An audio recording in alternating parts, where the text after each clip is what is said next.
Moms கிச்சனில் vegetable upma எப்படி பண்ணுறதுன்னு பார்க்கலாம் வாங்க.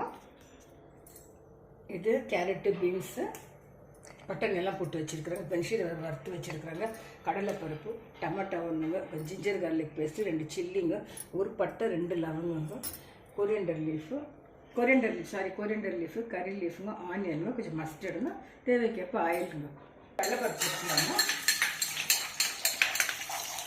கடலைப்பருப்பு, கடுகு, கருவேப்பிலை, லவங்கம், பச்சை மிளகாய், ஆனியன்கள், ஒரு பக்கம் வெஜிடபிள்ஸ் போட்டு ஃப்ரை பண்ணலாங்க.